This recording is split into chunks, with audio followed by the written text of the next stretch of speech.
Assalatu wassalamu ala Rasulillah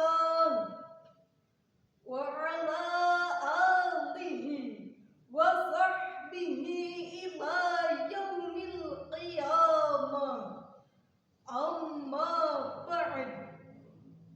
Dewan Hakim yang kami muliakan, hadirin yang kami banggakan, identitas agama merupakan fenomena fundamental bagi masyarakat Indonesia. Dibandingkan ras, suku maupun spirit kebangsaan, agama diyakini sangat memenuhi kebutuhan psikologis individu terkait identitas diri, harga diri, maupun aktualisasi diri. Demikian sekelumit kesimpulan pada Egg Association of ASEAN Social Psychology di New Delhi, India. Konsekuensinya, sebagai penganut suatu agama di Indonesia yang pasti dihadapkan bukan hanya dengan umat seagama, melainkan dengan umat yang berbeda agama. Dari segi keyakinan, apakah semua agama benar? Atau hanya agama yang dianutnya saja yang benar? Pertanyaan tersebut menjadi penting direnungkan, karena jika seorang pemeluk agama memiliki keyakinan bahwa semua agama benar, ia akan dianggap berakidah samar-samar. Akan tetapi, jika seorang pemeluk agama memiliki kesimpulan, ia akan dianggap berakidah sangar. Dengan keyakinan seperti itu, agama selain yang dianutnya akan dibina ke jalan yang benar. Jika tidak mau, harus dibinasakan.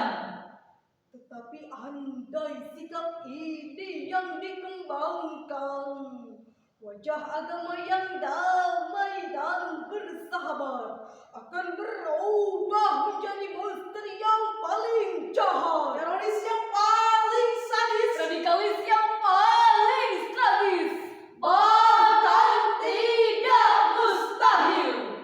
Jika di negeri ini terjadi konflik vertikal, diagonal, bahkan horizontal, yang menyebabkan kecemburuan sosial dan eksternal. Betul? lalu bagaimana upaya mengantisipasi agar identitas ajaran dan perilaku umat beragama tidak menjadi pemicu di tengah-tengah kebinekaan di negeri tercinta ini?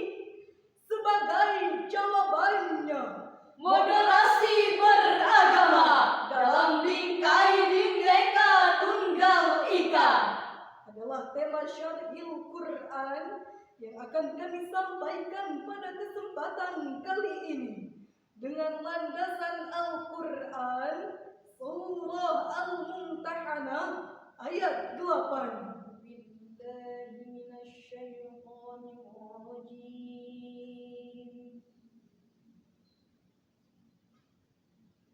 Bismillahirrahmanirrahim.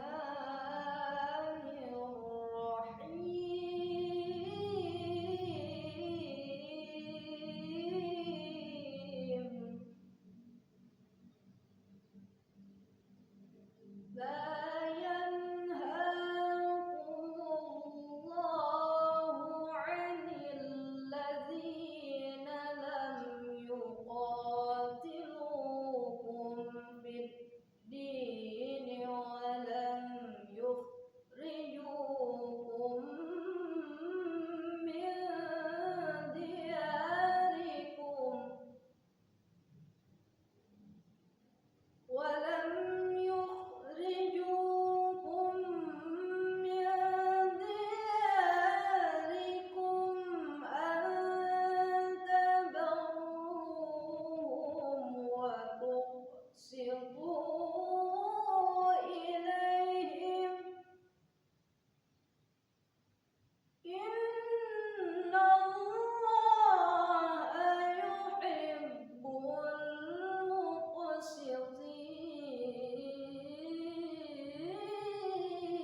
terkutuk dengan menyebut nama Allah yang Maha Pengasih lagi Maha Penyayang. Allah tidak melarang kamu untuk berbuat baik dan berlaku adil terhadap orang-orang yang tidak memerangimu karena agama dan tidak pula mengusir kamu dari negerimu. Sungguh Allah menyukai insan-insanan berlaku adil. Maha benar Allah dan Maha Agung dengan segala firman-Nya. Dewan Hakim yang mulia, hadirin yang berbahagia.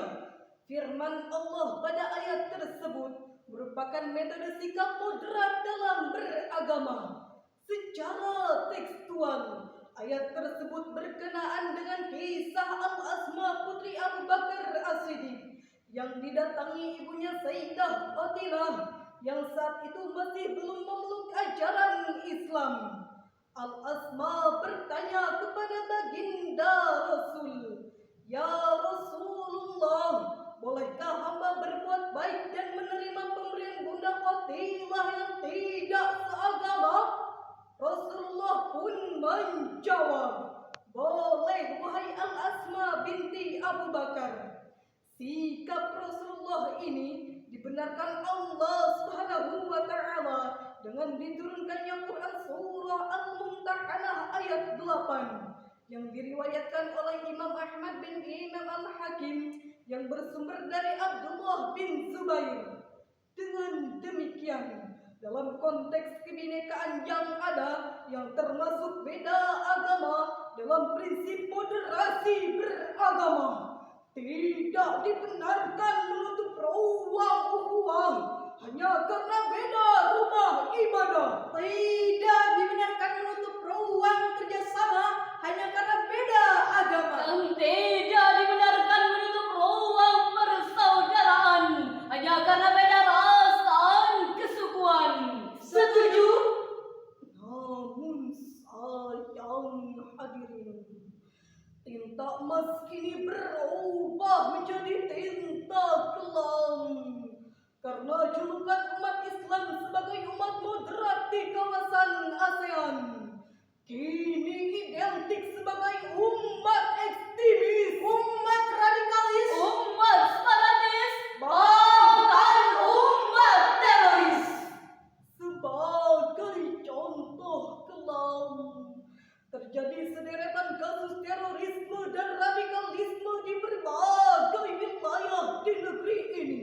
Mulai dari kasus pembunuhan pekerja jembatan di Papua, aksi terorisme di Mapolda Riau, bom bunuh diri di Surabaya dan di kota yang sama, kasus peledakan bom yang menyebabkan 3 gereja hancur lebur, yang menyebabkan puluhan nyawa tak berdosa meninggal dunia.